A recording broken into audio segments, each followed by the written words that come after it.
The computer is amazing. It's a good memory. Whatever you put in there, it stays. Okay, we're going back to Vayikra, to our Mamar Adam Ki Yakriv Mikem.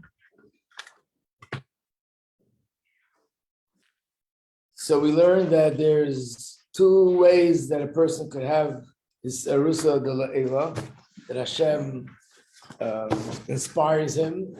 One way is that it comes from the person, that first he works on inspiring himself.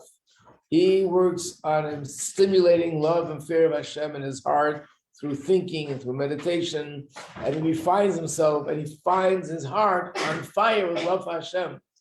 As a result of that, Isrusa Tata brings Isrusa Leila, that Hashem shines his light, and then he has even more inspiration and more love.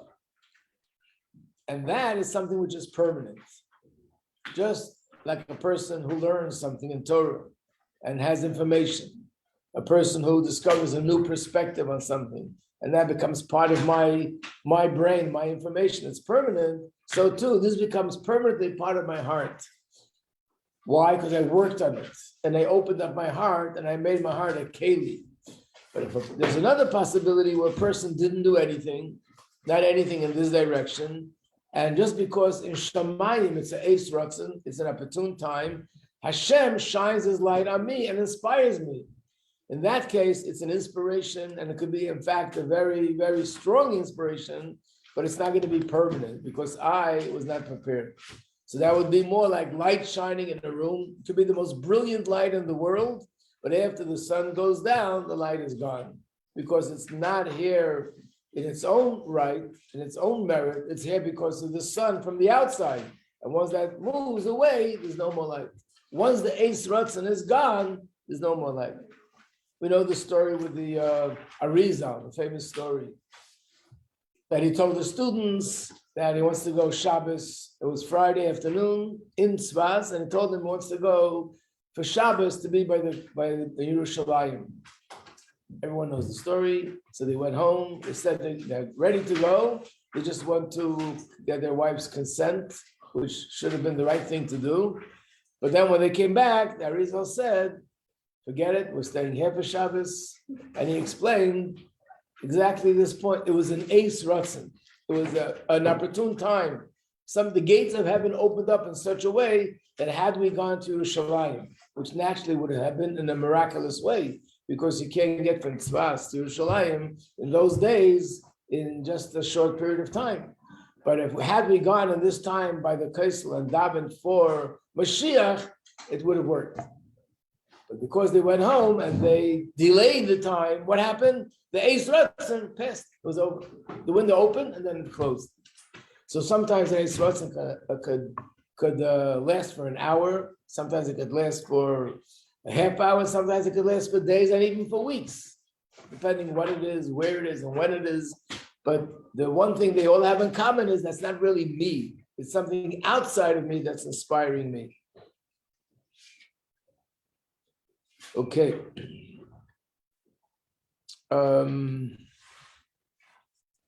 So we are on. Yes. So it's something that happens to people do for them to rush and do all the things. Yeah. In other words, even though they do a lot of hard work, they go, they search, they ask questions, they try to argue and fight with the shliach or the shlucha, and it's not so simple. But the main fact, everyone has part of the story. I don't know what it was. Something was pulling me. Something I wanted to know more. That feeling which is driving the person is a gift from Shemayim.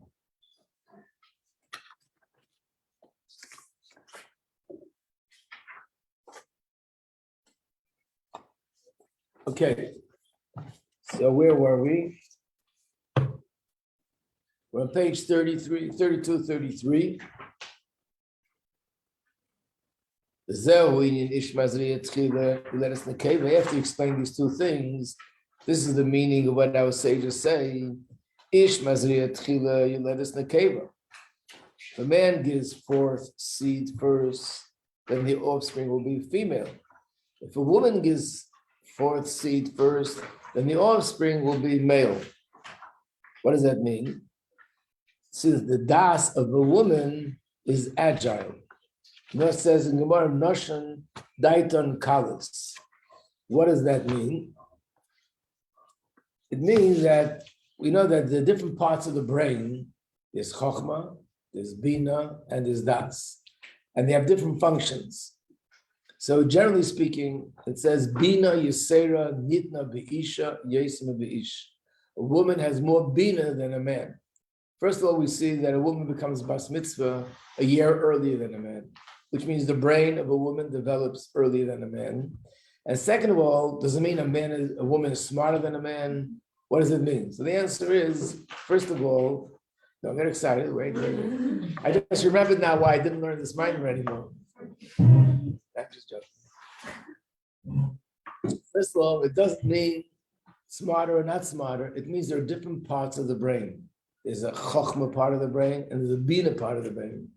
And a man's stronger part of the brain, the part of the brain that's more pronounced and more active in a certain sense, is the chokhmah. And by a woman, it's more the bina, as far as potential is concerned.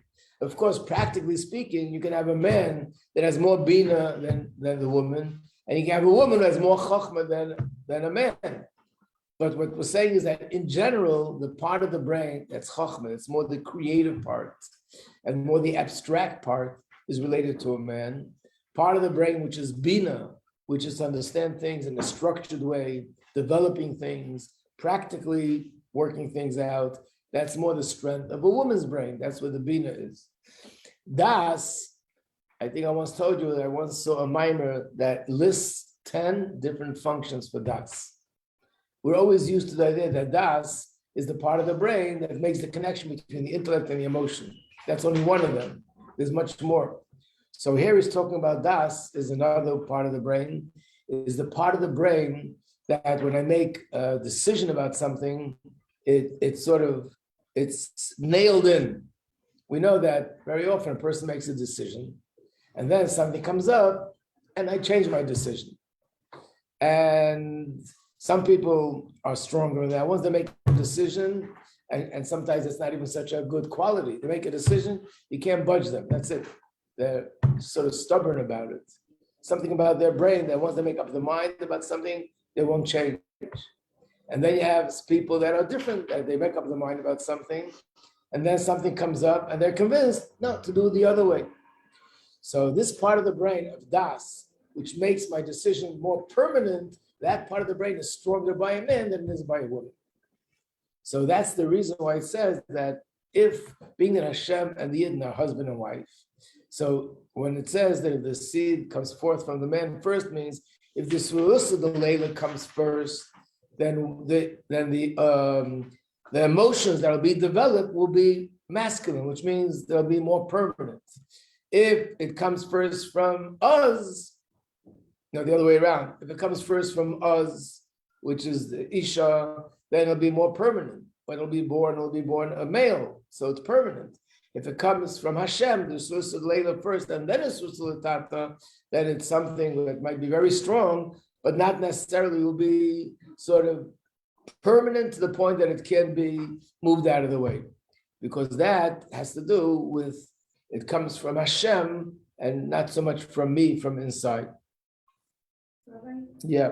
it's also what happened to kids that were in room house all their life and then they off from there and then they come back. You're talking about the Ace Runs and the Cyrus, yeah? Obviously, there's something here that gave the person the push to make the change. And usually that's something that comes from Hashem. If they got this from their parents and it's not from them, so but Oh, you mean why you're saying why it's not permanent? I don't know. I think when you see someone who grew up in a home of Torah mitzvahs and then moves away from it, of course, the official reason is because, all the temptation of this world are so strong and they give it up. But On the other hand, with everything said and done, somehow it doesn't make too much sense. It's usually not something that can really be easily explained. After being exposed to Torah mitzvahs and living a life of Torah mitzvahs, and then at the end leaving it, I think it's almost like a plague, like COVID. There's something in the air. It's a glossology, and this plague is out there. So children who come from the best of homes, the most beautiful of homes, had the best education. Like some people say, you know why? Because the parents were so poor. These parents were rich. Oh, you know why? Because they had too much money, so they got spoiled. You know why? Because that. All the reasons are not consistent. Doesn't make any sense. I think it's part of the darkness and goals that we're seeing today that this is happening.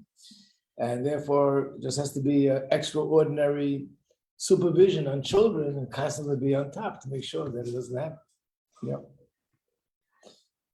But there's no question that part of it could be that parents sometimes expect it should be natural. Okay, we're learning, we're davening, we're doing mitzvahs. My children will naturally be that way. That's not pnimis. That doesn't really become part of them. They themselves have to develop a love for Torah mitzvahs. Yeah. Okay. It'll take you 10 minutes.